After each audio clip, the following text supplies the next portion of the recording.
అరే మిత్రమా, ఇలాంటి ఆరోగ్య వార్తలు మీరు ఎప్పటికప్పుడు తెలుసుకోవాలనుకుంటే మన ఈ ఛానల్ని సబ్స్క్రైబ్ చేసుకుని బెల్ ఐకాన్ని గట్టిగా కొట్టే. పురుషులు పసుపు తింటే ఇలా జరుగుతుందా? ఆయుర్వేదంలో పసుపుకు ఎంతో ప్రాముఖ్యత ఉంది. ఇందులో యాంటీ ఆక్సిడెంట్లు, యాంటీ ఇన్ఫ్లమేటరీ గుణాలు పుష్కలంగా ఉంటాయి. పురుషులు పసుపును క్రమం తప్పకుండా తీసుకుంటే కొన్ని లైంగిక సమస్యలను అధిగమించవచ్చు. ఇందులోని కుర్కుమిన్ అనే సమ్మేళనం శరీరంలో వాపును తగ్గించి రక్త ప్రసరణను మెరుగుపరుస్తుంది. పురుషులకు పసుపు ఎలా ఉపయోగపడుతుంది? లైంగిక శక్తి మెరుగుపడుతుంది. వయస్సు పెరగడం, ఒత్తిడి, అలసట వల్ల లిబిడో, సెక్స్ డ్రైవ్ తగ్గే అవకాశం ఉంటుంది. పసుపు తీసుకోవడం వల్ల రక్త ప్రసరణ మెరుగుపడి లైంగిక ఆరోగ్యం మెరుగవుతుంది. టెస్టోస్టెరాన్ స్థాయిలను కొంతమేరకు సపోర్ట్ చేస్తుంది. కండరాల నొప్పులు, అలసట తగ్గుతాయి. పసుపులోని యాంటీ ఇన్ఫ్లమేటరీ గుణాలు కండరాల నొప్పులను తగ్గిస్తాయి. వ్యాయామం చేసేవారికి రికవరీ వేగవంతం అవుతుంది. వీర్యకణాల నాణ్యత మెరుగుపడుతుంది. పసుపు తేనె మిశ్రమం రోజూ తీసుకుంటే వీర్యం సన్నబడటం వంటి సమస్యలు కొంతమేరకు తగ్గవచ్చు.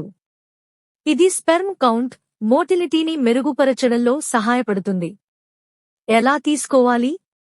ఉదయం ఖాళీ కడుపుతో పసుపు తేనె మిశ్రమం, చిటికెడు పసుపు టీస్పూన్ తేనె.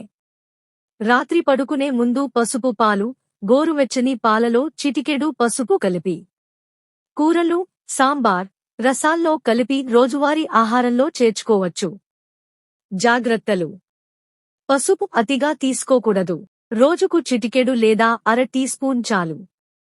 కడుపు అల్సర్, గాల్ బ్లాడర్ సమస్యలు ఉన్నవారు డాక్టర్ సలహా తీసుకోవాలి.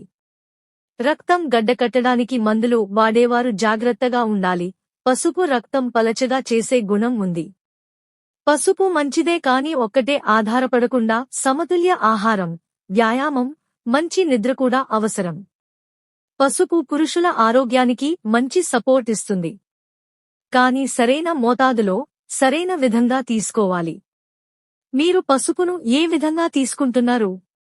లేదా ఇంకా ఏదైనా సందేహం ఉంటే చెప్పండి. మీకు సరిపడే సలహా ఇస్తాను. గమనిక: ఈ సమాచారం సాధారణ అవగాహన కోసం మాత్రమే. లైంగిక సమస్యలు, హార్మోన్ అసమతుల్యత ఉంటే డాక్టర్ లేదా ఆయుర్వేద నిపుణుడిని సంప్రదించండి. పసుపు మంచిదే కాని అతిగా తీసుకోవడం హానికరం. మితంగా ఉపయోగించండి.